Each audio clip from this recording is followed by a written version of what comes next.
lagi di Astrid Widayani YouTube channel bersama saya Astrid, dan kali ini bisa dilihat saya didampingi para bidadari. Iya. Gimana rasanya dipanggil bidadari? Ya boleh kenalan dulu dengan sahabat kawan muda Astrid Widayani channel atau mungkin seluruh kolega, kerabat dan keluarga yang menonton saat ini. Mulai dari sebelah saya ada Saya Niel dia, panggil aja Niel. Oke, lanjutnya Vina. Saya Putri dan saya Mimi. pasti udah kenal semua ya, karena wajahnya udah terkenal di mana tercemar. Terutama untuk teman-teman yang ada di Solo pasti juga sudah tidak asing dengan teman-teman saat ini yang ada di Karena di Solo itu sama ketemu ya. Kota kecil. Iya. Ya, dan kali ini sangat menarik tema kita. Sore-sore kita ngeteh bareng gitu ya, ngopi bareng, karena talks ini memang kita harapkan kita bisa belajar dengan santai, tapi juga teman-teman dapat insight-nya dari apa yang kita bicarakan sore ini. Dan tema kita hari ini tidak jauh dari lifelong learning yang berkaitan dengan self-awareness, yaitu bagaimana membangun kepercayaan diri dimulai dari diri sendiri, yaitu how to dress up. Nah, tapi nggak akan ada challenge ya, itu ada di segmen sebelah ya. Mungkin teman-teman bisa cek di segmen sebelumnya mengenai challenge AW. Gak apa-apa, santai aja, ini talksnya santai kok. Jangan tegang-tegang. Ya, saya pengen ngobrol-ngobrol nih mengenai pentingnya attire atau wardrobe yang kita pakai sehari-hari untuk menunjang kepercayaan diri. Karena di luar sana banyak sekali kita lihat masih pada bingung gitu ya mencari jati diri, khususnya teman-teman yang masih remaja, teman-teman yang masih pengen ikut-ikutan nih trennya apa gitu ya. Besok ada tren baru lagi, warna baru apa lagi, dan itu selalu diikuti. Kita akan berguru nih sama para bidadari sore ini nih. Iya. kita nggak ngomongin soal fashion saja, tetapi justru dari fashion itu justru akan mencerminkan siapa karakter kita sesungguhnya, membantu kita menjadi diri kita sendiri dengan lebih nyaman.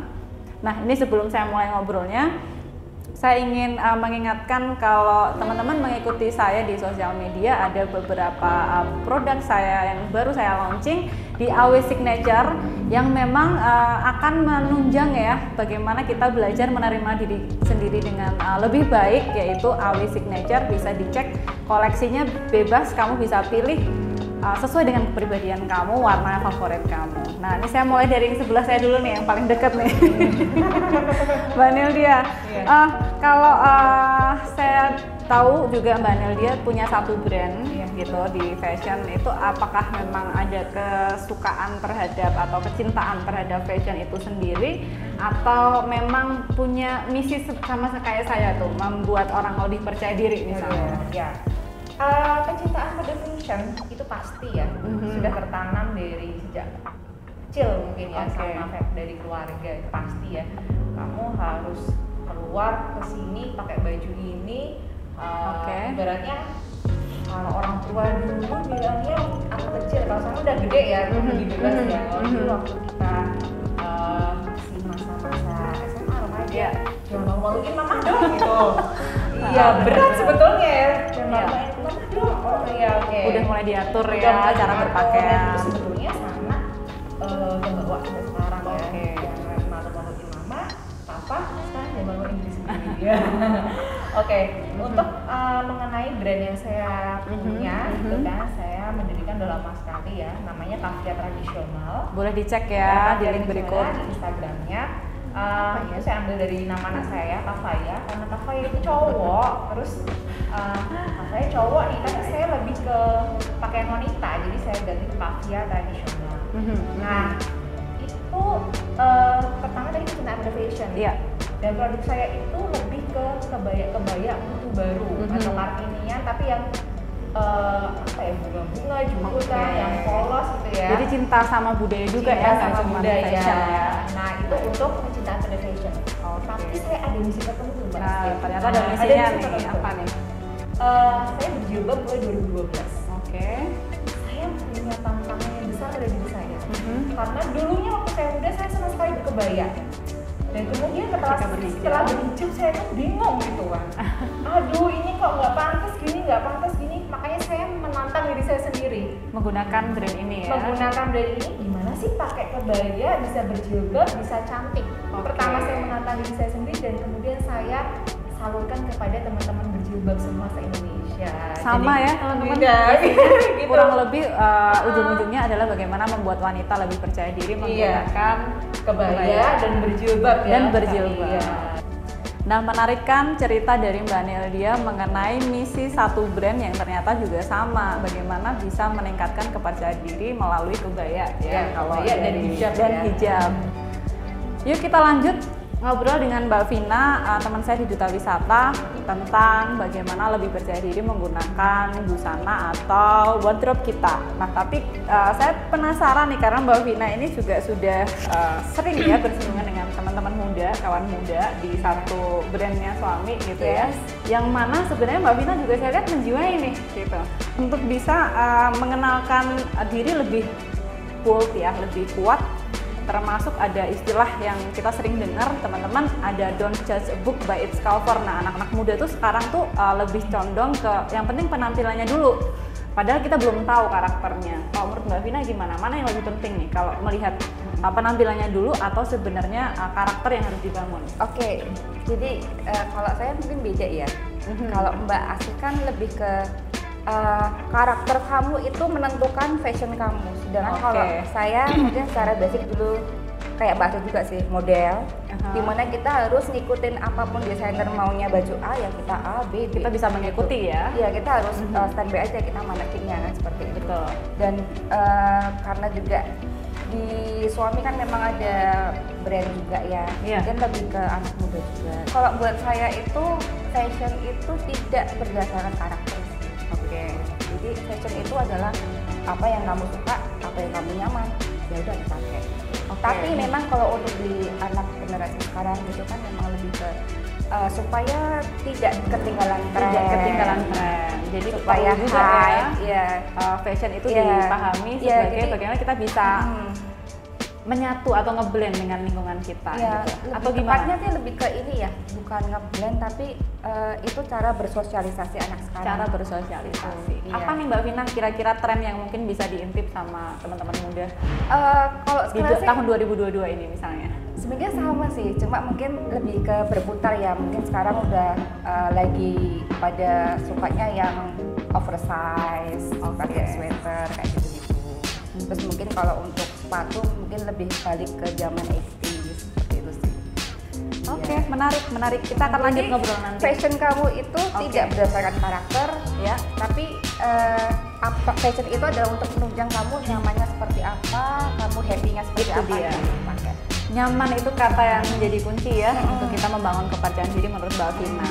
Ya kalau nyaman tadi jadi kunci dari Mbak Vina tentang bagaimana fashion itu menunjang kepercayaan diri. Nah, saya punya pengalaman juga nih ketika hidup di suatu tempat atau di suatu budaya yang kita nggak bisa lepas gitu. Mungkin itu bukan karakter kita, tapi mau nggak mau kita harus mengikuti.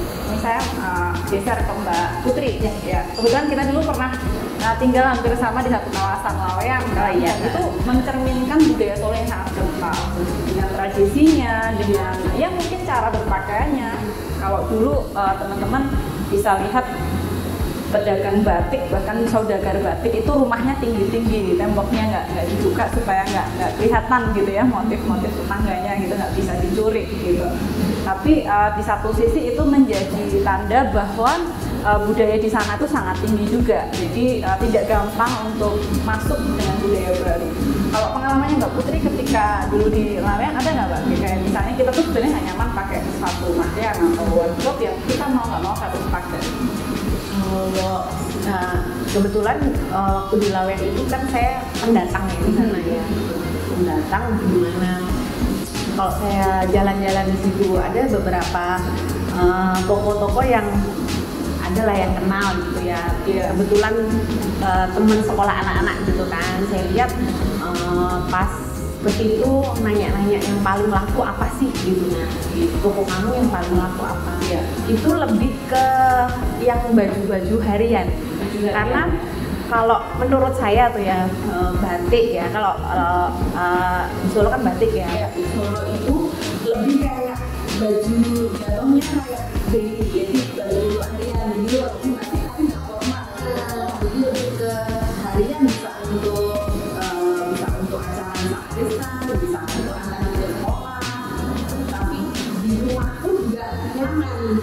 Jadi yang lebih laku itu. Nah, kalau saya lihat batik itu bisa diterima di semua kalangan karena sekarang pengrajinnya kayak bikin batik sekarang tuh update terus ya. Kan kalau zaman dulu batik itu buat kantoran ya, jadi kan sekarang kan semakin kesini kan orang harus gimana nih gitu kan, gimana biar jalan terus pokoknya gimana. Ternyata dia otak-otaknya menjadi tadi dengan baju harian sesuai dengan penggunaannya ya. Ternyata itu yang paling kencang gitu loh, yang untuk baju-baju apa namanya casual aja, untuk kan jadi lama keluarnya lama gitu. Jadi kalau ini lebih kencang itu yang besar ya. Jadi sementara di batik itu kayaknya sekarang udah mendarah gitu, udah buat harian itu bagaimana kita mencintai baju kita sehari-hari. Nah, Mbak Putri ini sebenarnya lebih ke ini ya, ada banyak pengalaman ketika dulu di Bali mungkin awalnya dulu nggak tahu ya niat pakai kegiatan, ternyata kita mau pakai ini kan pernah menjadi mungkin satu kostum gitu. Karena nggak, kalau saya dulu pernah ketika ada acara dulu indah, dulu ternyata semua seragam gitu, harus warna tertentu ya. Pada waktu itu dan beda warna itu merupakan tanda tidak sopan gitu. Itu pernah nggak gitu? Kalau saya sih acara formal gimana kayak apa ya, acara sekolah anak sih kalau saya seringnya ya acara sekolah anak kayak gimana saya biasa baca grup itu jalan-jalan sekolah itu dia mau warna putih gimana saya pulang kerja seperti ini yang mau kebetulan warnanya yang saya golden itu kan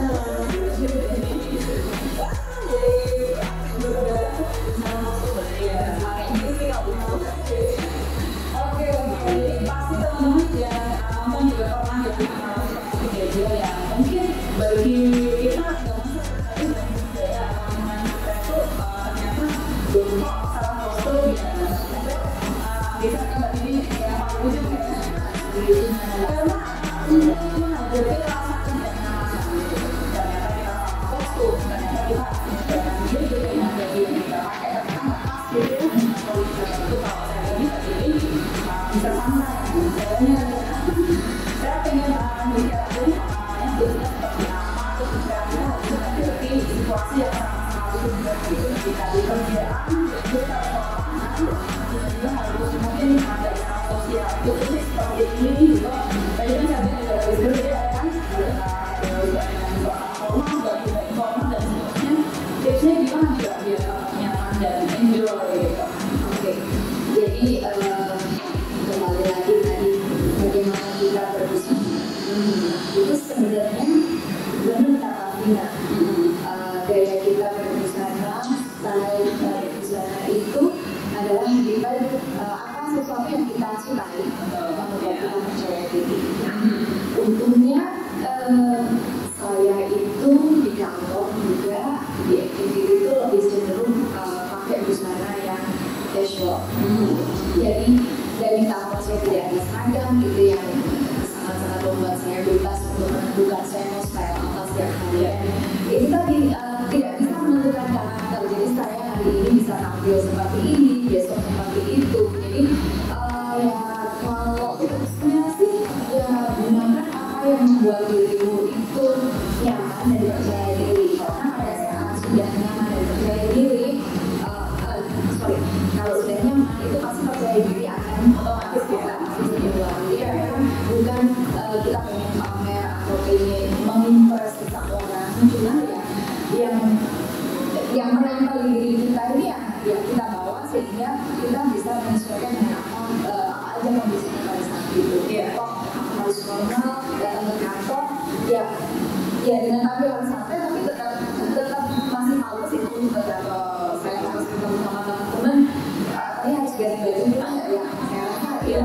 cukup nyaman buat saya dan cukup proper juga saya dengan acara teman-teman. Dan mungkin kalau ada acara di kantor ataupun acara di luar ya sama seperti inilah, dari inilah saya percaya diri menggunakan apa yang saya pakai sehingga dia bisa nyaman. Oke.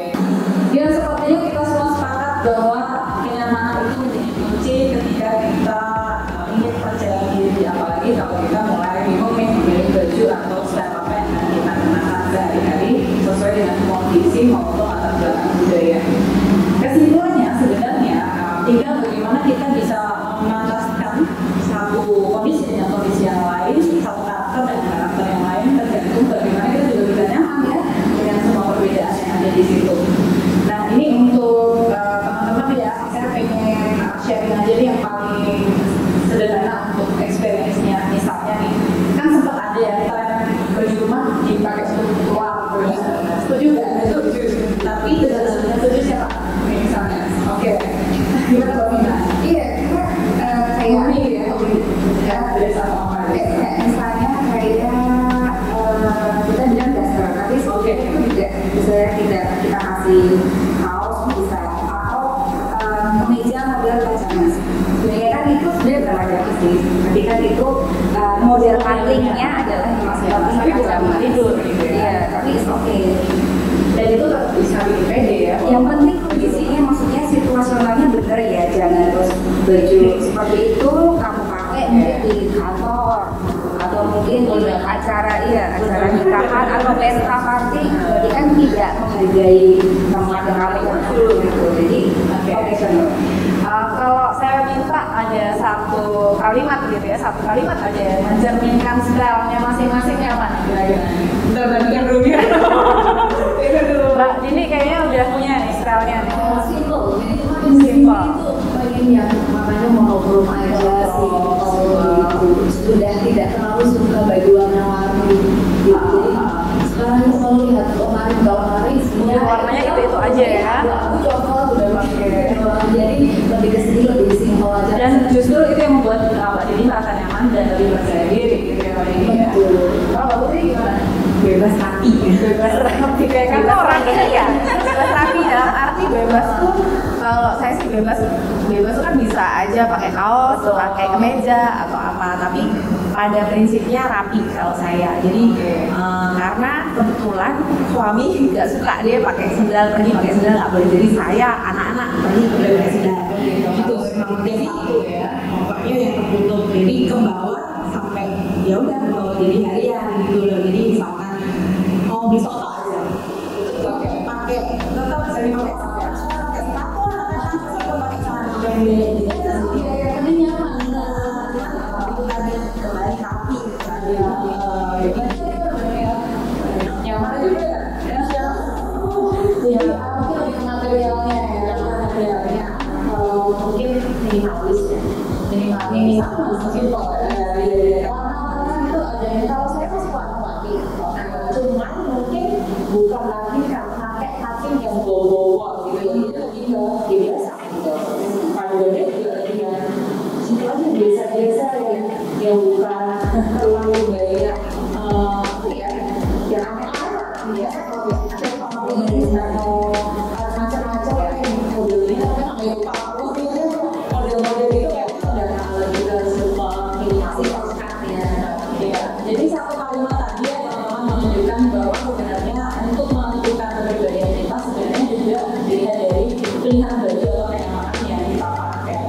Kalau ada alasan lagi yang bikin kamu nggak percaya diri, kira-kira aku nggak berani di depan publik, aku masih takut ini itu sebenarnya bisa di-elevate atau ditingkatkan dengan kita mengetahui apa yang buat kita nyaman dalam berpakaian. Itu aja sih tips untuk